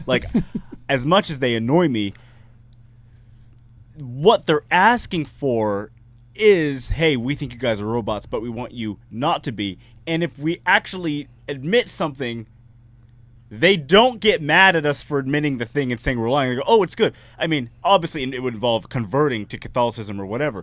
But from the secular, the Salt Lake City adjacent, the RFM, the Mormon stories, that kind of, they're just mad no matter what. And that's what I don't understand. if it's all mental gymnastics, okay, so the only way we can be happy is if we completely upend our lives and leave the church. But that's never even enough, because after that, you've got to you're still trapped in all of the the bad ramifications. So how do you even love your wife? Maybe you don't love your wife because you were forced to marry her too early. So you should probably explore. In fact, it's cruel if you don't start an open marriage because you've only been with each other. So, and the church forced you to do that, Yes, evil church. And you might be trapping her as a filthy patriarch. Pay me to allow your marriage to be open, and I can give you counseling. If you end up this hodgepodge mental disaster. Like, it's never just leave the church and peace out. It's always this. What they do to you. It's just they want to completely ruin you, and you hate to say it. And I'm not saying that's what they're consciously doing. But, like, there are victims of Mormon stories. People's lives have been completely ruined by that whole program, that whole weird culture they have where he is the new de facto prophet. You don't look at the way they defend him on Ex-Mormon Reddit. They may as well be saying, our beloved prophet John DeLynn, our beloved podcaster John DeLynn. Like, so, I don't know. It is frustrating because you can't eat, like... When I went on Kara Burrell's show, she started asking me about Heartlander stuff, right? Yeah. And Kara was like, well, what do you think about, what Rod says and stuff? And Tim Ballard, he has all these books about the Lincoln hypothesis. And I was like, look, I know that's not my camp. I'm not a Heartlander. I've got no problem with it. But, like, that's not, I don't think Abraham Lincoln was talking to Moroni or whatever. Like, that's not my thing. By the way, I'm not making a joke. That's in the book. Yeah, okay. It's in the book. Wait, shut up. Really? Yeah, Moroni is the one. No. Moroni appeared to George Washington to help him, which gave him the idea because George Washington had this vision of an angel, which is the Angel of Liberty. They made it up 100 years after. It was not a thing. George Washington never had a vision of an angel. But Ballard thought they so. Conspired with John Taylor to murder Joseph Smith? Yes. No, Tim Ballard doesn't absolutely think wild. Yeah, Tim Ballard's a whole... Anyway, I don't believe any of it. So Kara was like, oh, you don't believe that? I'm like, no, I don't. I don't. I don't think any of that. And she was a little bit surprised, right? But, you shouldn't be surprised that someone... But I just know there's someone out there who's like, well, for Quaku being on a right-wing Mormon show, it is such mental gymnastics that he would conveniently not believe what, like it's just they want to put you in a camp. But what's like right wing anymore? Like, please. Well, I think people get. I think George Washington hanging out with Moroni. That's the reason why I have guys. Yeah, but when did we ever say that? Well, no. We don't. But they wanted to put us in that camp. Sure. And I think people end up considering our show right wing when we criticize woke culture because woke culture is very much a left thing, right? And so I think people just see that and think, oh, I'm going to compartmentalize them as right wing immediately, right? It does. Look, it doesn't help that we bring up wokes too much. I think we need to limit it to once every 2 episodes. I agree. We should have. Oh, that would be funny if we had like a quote, like a woke jar that we're like we have to. You know the episode you did where you got me to justify every conspiracy? Yeah, I want to do an episode where I get random topics and we see how fast Cardin can connect it to woke. I think we do. We start off with dinosaurs. Be a layup. Give him 35 seconds. Challenge accepted. But I did want to say that actually when you were talking about Tikla's wonderful response where she says, if you can find a place of more light and truth, I'll follow you there. They question whether that happened at all. They say, MFR says, oh no, that wasn't, that must be false. Really? MFR. Sorry, I mean FRM. Sorry. FRM. Okay. Wait, no, is it MF? What is it again? The FMR it's Corbin letter. Blues. The FMR. I'm just doing to him what he did to your letter. Yeah, true. So couple super chats to this point. Snagrit says, "I'd rather be a mental gymnast than a lazy learner." Ooh, amen, Snagrit. Not bad. Okay. Brutal. Wait, there's merch there. Join the mental gym. Yeah. Like you literally have like gym merch. Mental gymnast. Yeah, I'm a mental gymnast. That's a good. Someone should design that. Barbells. Cardin, can you get that website before John Hayek buys it? Oh yeah. Remember when I said Numo once on air the first time I dropped Numo, and in 10 minutes he owned Numo.com? Really? Oh my gosh. I don't know if it's 10 minutes, but yeah, he will be on it. He's online right now. I'm buying mentalgymnast.com. Like I can That's funny. Roy Anderson says, missed you on Ward Radio, Kwaku. Sending love out from here in Arizona, and you're in my prayers, bro. Thank you. Yeah. All That's right. so nice. And then Jacob Bordell says, maybe make a truth and light letter just to troll RFM. Oh shoot. Oh, that would be funny. Is RFM still MFR. okay? This is actually gonna now. This is RMF? actually wait. Now I'm thinking of like CF. I'm thinking of Council of Foreign Relations now. That's how many times you've said this wrong. Is he still on the show with Bill Reel? Yeah. Uh-huh. So Bill Reel was on this one too. I don't He think he wasn't was on on this one. tonight. He had some other person on. Yeah. Wait. But they're still doing it together. We have more subscribers than Mormon Discussion. Yeah, like double. About double.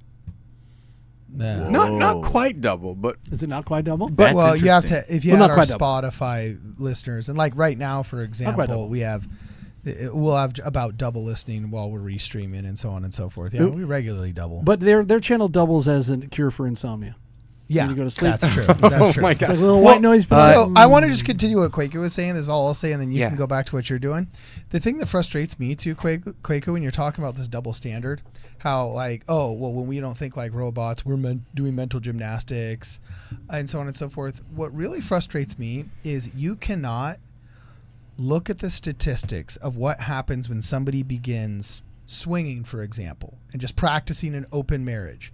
And when one of your buddies deconstructs his faith, goes down the rabbit hole of falsely named anti-Mormon stories with John DeLynn, or falsely named Mormon Discussion Inc. with Bill Reel, and starts deconstructing their faith and going into more and more and more nihilism, we know statistically where this goes.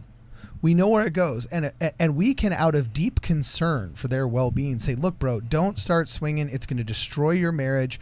It's going to ruin your relationship with your kids. There are secondary and tertiary effects that are going to start kicking in that you cannot handle. I know you, bro. And they do it with people just like Corbin Valouz and Bill Reel cheering them on like bark seals. But the only problem is when you actually go and you debate with the Corbin Valouzes of this world, and they're asked by third parties that do not like the church, like Sean McCraney, are you responsible for these people after you've assisted in the deconstruction of their faith? They say, no, I am not my brother's keeper. So they deconstruct all these people's faiths and then leave them just spiritually raped and abused out in the cold while it's raining, and we're the baddies in that process. It's the church's fault that everybody's life Yeah. comes unglued when they discover the truth, you know? You Yeah. can't make this up. There You can't needs to make be this up. informed consent into ex-Mormon anti-Mormonism. The real place where statistically you need informed consent is not into Mormonism. It's actually into ex-Mormonism. Because ex-religiosity is where the horrible statistics of suicidality, of depression, of mental illness, of obesity, of family dissolution all exist. Those stats are great for people that are active participants. Yeah, oh, we're in a mental gym. We're getting stronger and we're handling the pandemic better. Oh, outside of the gym? Oh, you okay. Your life just fell apart. You know, and I won't name names, right? But even look at the podcasters' lives exploding this year. I just at what point can you say this is a cautionary tale and speak about it out loud? So yeah, like my biggest beef is that these people are not actually responsible for others, yet they're profiting off of their utter demise. It is worse than prostitution. It is mental murder and grift. You know, I'm going to share a quick story, and I hope it doesn't bum everybody out. No, that's all good. So, you know, plan of salvation, right? The knowledge of the plan of salvation. Because everyone, you know, less than a month ago, my mom passed, right? Yeah. And there's some really interesting things happened the week it happened. But all my siblings were all surrounding my mom. We were so lucky that we literally got to spend her last week. We were very lucky, right? Oh, that's cool. And That's cool.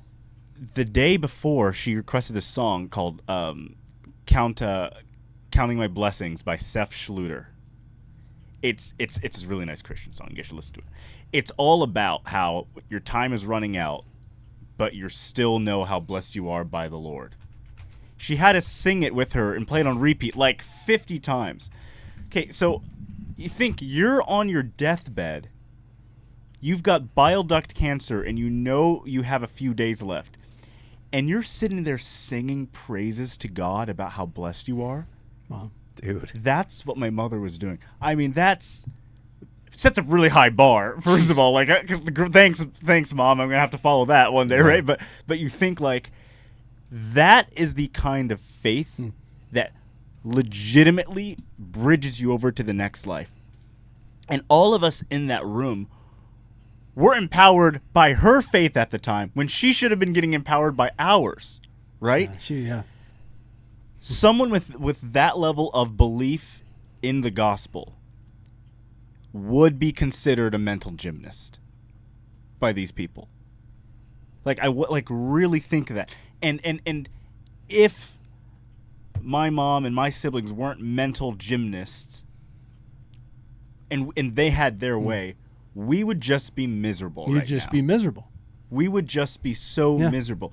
There wasn't one doubt in that room that my mother was going to meet the Lord. There wasn't one doubt in that room.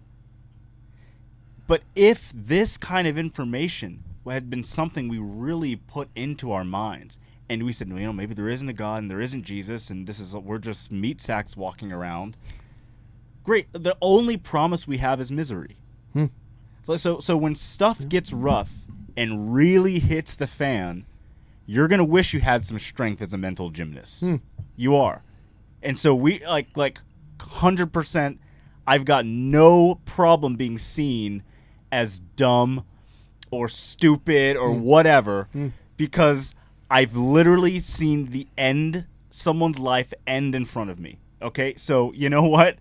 It's pretty good to be in this room with people that are fellow mental gymnasts, because we have something to keep us strong when there is nothing else that would. Well, as my father-in-law passed away, and that was one of the catalysts for my faith crisis. I call it my atheism kind of came on at once, gradually, and then all at once. What happens, my father-in-law was dying of cancer, lung cancer, and he's in the room. They've taken him off oxygen. He's passing away, and his family's all there singing hymns, and I couldn't be in the room. I was pacing and it was like I was forced up against this fork in the road when I realized, I don't believe. And I literally couldn't even be close to that room because I was confronted with what that means. And that was kind of it was happening, my faith crisis, but that was like one moment to the next. I go, I don't believe, and I can't even be here right now. So your experience couldn't be more juxtaposed with my experience, where I'm a wreck, just like pacing the hallway, like I couldn't even be in the same room. But you didn't have a real faith crisis, bro. Yeah. Wow. Like, bruh. You're good at telling stories. That is much of that's you know, it's not a faith crisis. Crowdsourcing info on Reddit and putting it into a PDF 10 years ago and saying, "Can you believe what happened to me?" You were in your father-in-law's. I mean, that is a crisis. Like, and plus, like that I know what you're talking about. Like that fear. That's like, is this the like? That's a real. There's no like, it's like your mind is racing like an Olympic and speed. it wasn't like, am I going to see him again? It wasn't doubt. It was like, I will not see him again. Like they think they're going to see him because they're stupid or idiots or whatever. I don't think I felt that way, but it was like, it was really, that wasn't the only thing. Yeah. Nietzsche said there's a lot of atheists that say they're atheists, but they do not believe in actual real atheism. Right. And you were actually hitting the wall of, oh my gosh, if I really don't believe, then I am not going to see these people again, and then understanding the weight of what that truly insinuates. Yeah, my identity and everything was like crumbling before my very eyes. And by the way, how cruel of them, as you're going through that, and your father is going through that in the other room, for them to say, "Nah, it didn't happen because you don't think the way we think." You didn't do shrooms. father-in-law, but yeah. Yeah, but still, how cruel of them to question that. It's just sick. And like these people are just sick and twisted. And just to point out that the Light and Truth letter is, where is the dedication? Light and Truth letter. Oh, I can't find the dedication. In their defense, I don't talk about that in the letter itself, so they wouldn't have known. But the Light and Truth letter is in memory of E. Roland Brown. E. Roland Brown, Yep. in that room, who he will see again. Yeah, man, it's like life is already hard enough. You need help getting along the way, and I guess what you were saying, Cardin, about not being your brother's keeper when they admit that it's. Let's say they're right and all of this is fake. Like let's say all of this is fake. So, like really, I mean, like, so okay, it's all fake, but it's helping people along a lone and miserable world.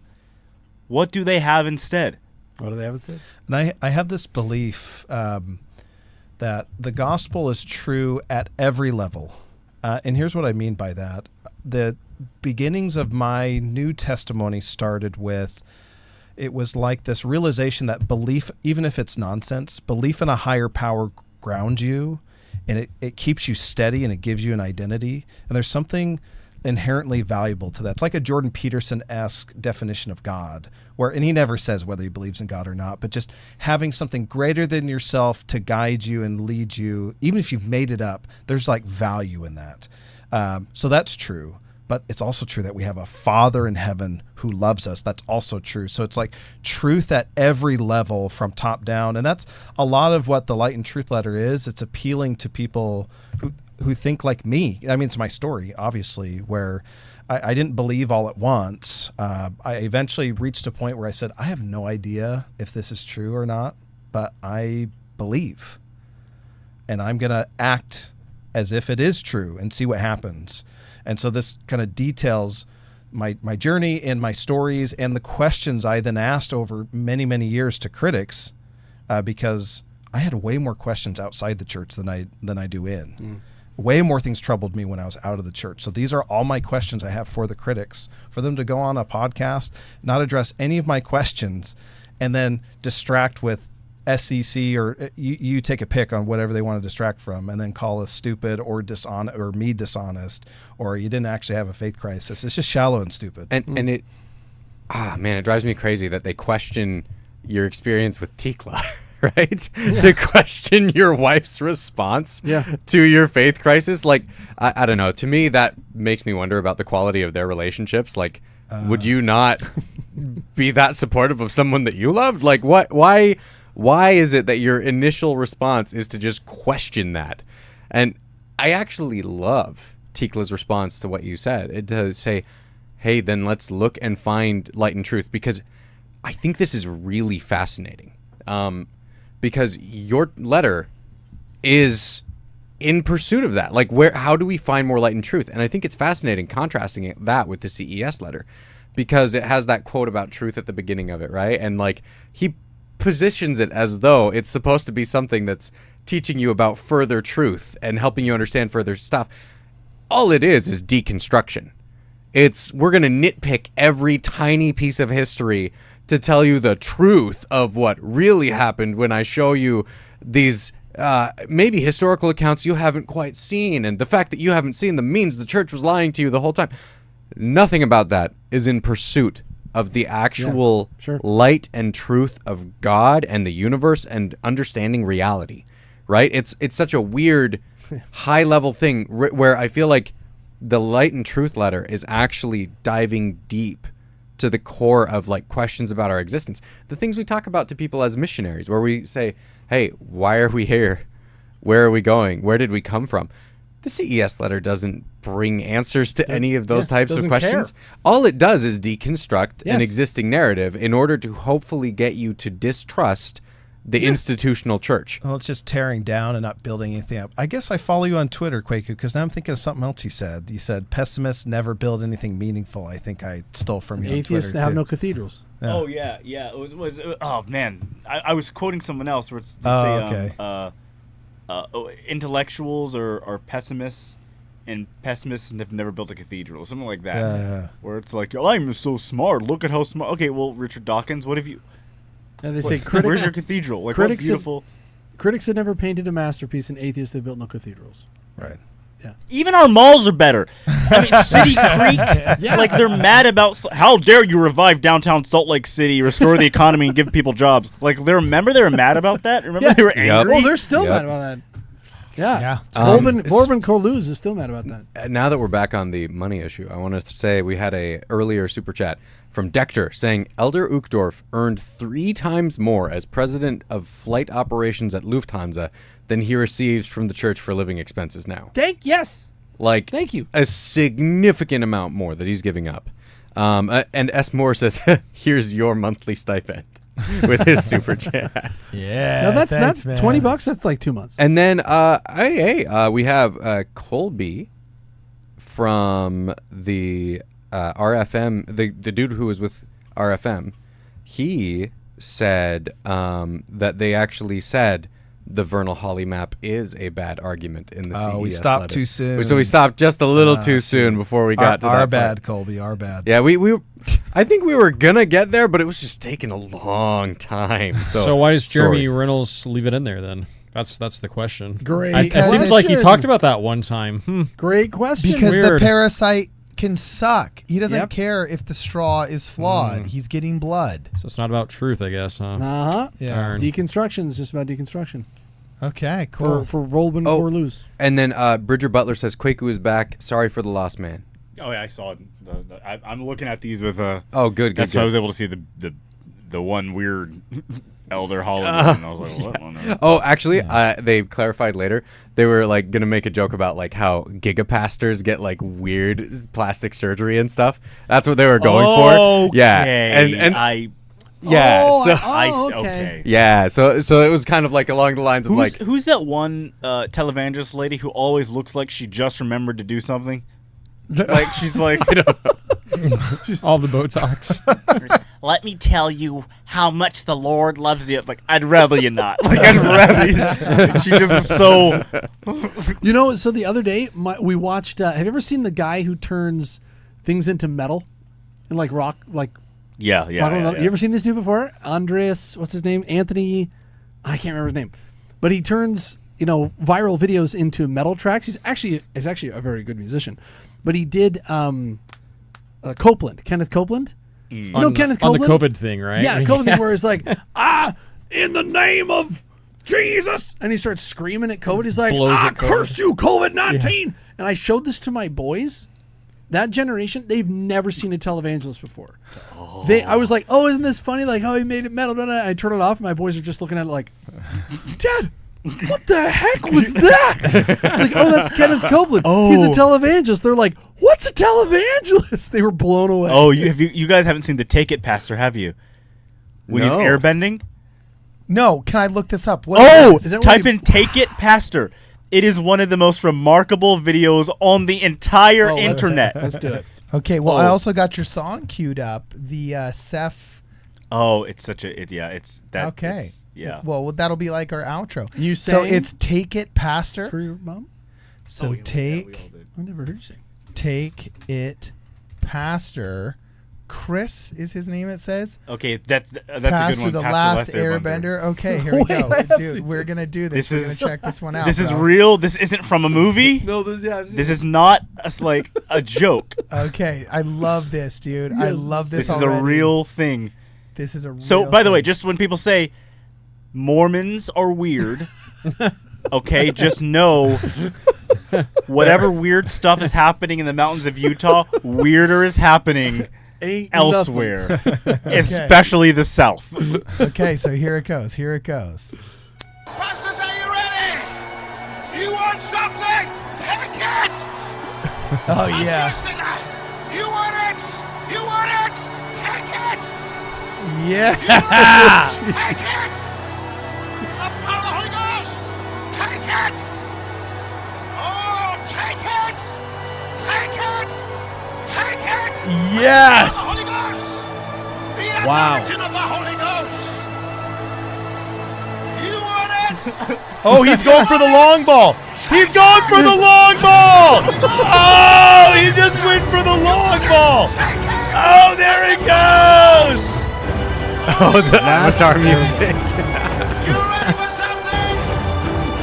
Oh, look, that right there is power. I don't care what anybody says. Kwaku, I think we're staring into your future, bro. Hey, you know what I'm saying? I think you know when how you powerful fuse, he feels. when you finally Absolutely, fuse man. Joseph Smith, when you finally fuse Joseph Smith with, like, I don't know, what's that book written by that woman? A Course in Miracles. A Course With in Helena Miracles. Blavatsky. When you finally get, it's like a fusion restaurant that's, you know, like Thai and Japanese fusion or American and Thai fusion. When you get your fusion religion cult going, you know what I'm saying? Right, exactly. Bro, I could see you, dog. Just right there. Boom! Throw in the long ball. someone needs to splice in. Pastor, and they're playing this worship song, and there's like, it'll be like this people bring up like, this mother has had a crippling diabetes for 15 years. He goes, okay, and hits her in the face with his jacket, knocks her on the ground. Oh, no, so he's the jacket guy, right? Yeah, that's Benny Hinn. Fascinating. Just beating people up on Now, stage. did it cure her diabetes? I though? think it cured nothing, but you never know. Temporarily, maybe. Belief is powerful. Okay, so it's this guy right here, right? Parents, are you Oh, doing wait, enough to get your... this is... No, Heavy it's a anointing different of the Holy one. Spirit. Maybe no, it's this is that. an This ad. could be a good one though. Oh, dude. No, Yes. this isn't the Yeah, one. there he goes. Yeah, he's just pushing him over. No, this isn't the Boom. one. I know this isn't the jacket one, Type in, but boom! no. It's Benny Hinn. Oh boy. Dude, look at that, bro. That's awesome. Keep in mind, these are people sincerely held. I religious know beliefs. that. I know. It- I'm no, thinking no, the no, same no. thing, Austin. I'm fine with that. Except No, that I'm saying dude's this making is- $1 million off him. That's what I'm Benny not fine Hinn with. got busted. We're not making fun of the people. We're I am. Wait, sorry. You're telling me. Wait. Look, I know we've got to respect most religious beliefs. Okay, but like we still are allowed to be critical. I think it's that one. Yeah, it's the You magic watch yellow. this, Yeah. Brad. Tell me how Boom. much you Hits him. wait, You're- so you're- watch. Boom! What the heck? This is what I'm talking about. Yeah, he says like be healed, and it's like boom.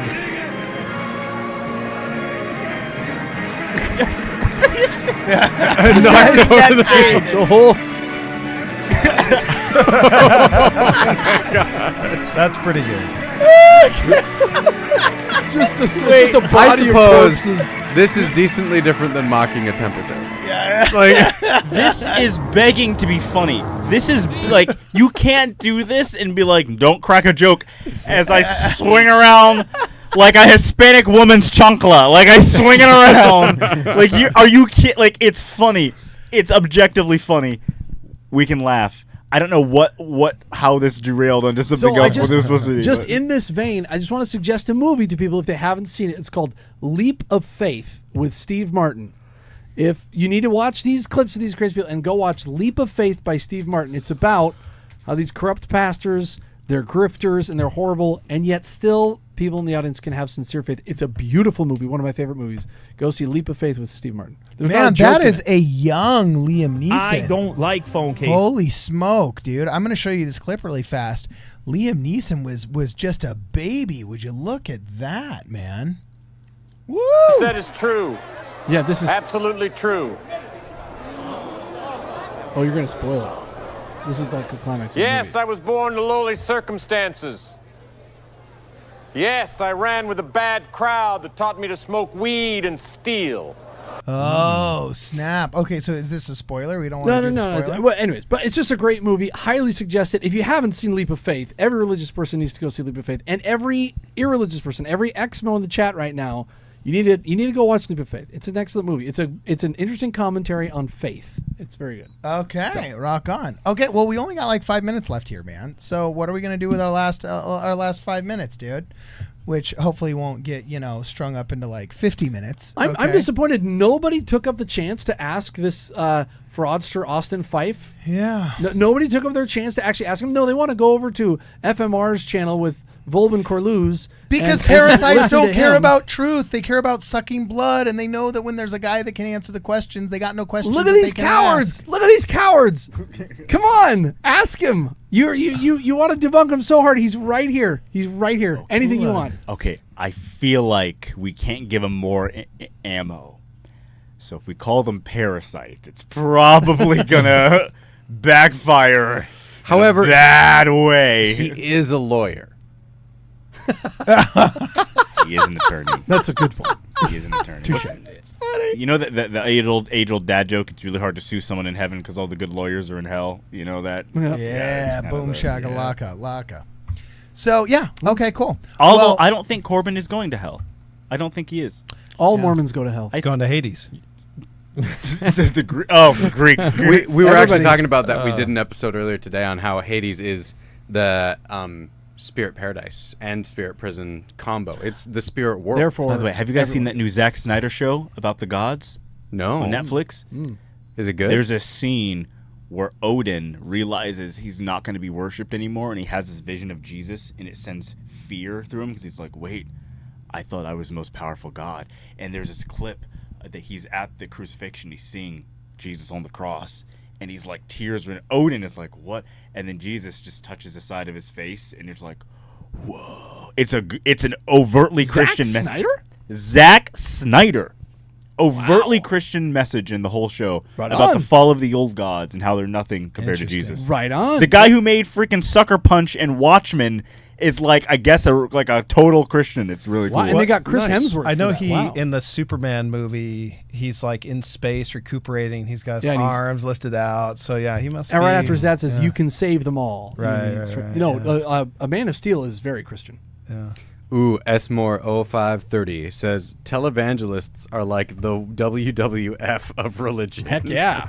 dude. Well, and they're awesome, dude. If I freaking come on, Quake, would that not be cool? Okay, there are some I like. I really like Judah Smith. Judah Smith is great. I like Mike Todd sometimes. But like it's like the boomer era ones where it's almost like they're thinking, how silly can I be? And how much can these How far people... can I push this? Like Benny's with his wife. He's like, honey, I can't walk around with hit people in the face with my jacket. There's no way. She's like, honey, they're gonna believe ya. No way. The next day, I can't believe. Oh my, you were right. I didn't prepare a sermon. Play the music. I'm just swinging for an hour. They love it. Anything. You should do that. Next time you forget a sacrament talk, you're like, I didn't prepare anything. Just walk around swinging your jacket. You see how fast the Tongans in the back grab you and throw you into the foyer. So this is your boy right here, huh, Judas? Oh, Smith? I think he's great. What makes him great? You just can tell The he's really sweater? connected to God, and he speaks in a way where you really feel like the spirit's there. The sweater vest. It's a good sweater. He vest. got good style. He's He's got got it some- straight out of a Zara got some catalog. riz. He's here in LA too. Ooh. Really? Yeah, he's really great. Okay. What, we'll have who's to the check him witch out. guy? Who's the? I got your number, witch. Greg Locke. Oh, fantastic, Greg There are Locke. 6 witches in this tent. I'm gonna find you, you stinking witch! I got your first name. I got your last name. I even got your address. You're like, whoa. Yeah, it's like, go. I feel unsafe watching from like an extreme distance. I'm starting to think, am I a witch? Oh, jeez. That's funny, man. That's funny. Okay, cool. Well, guys, unfortunately, all good things must come to an end. And this live stream's gonna unfortunately have to come to an end. Any last thoughts before we go and get out of here? Got some cool outro going on. Austin, what were your overall thoughts about your the takedown of your beloved Light and Truth letter? Thank you for the exposure. Thank you for the exposure. Appreciate it. All right, cool. Well, check this out, guys. I got to pause our televangelist here. If you guys want to support the channel, please make sure that you go to wardradio.com right now. We got some new merch that we haven't been pushing real hard yet, but we will be on what's called Black Friday and Cyber Monday. You might want to get yours before Black Friday and Cyber Monday come. First one is the War in Heaven veteran shirt.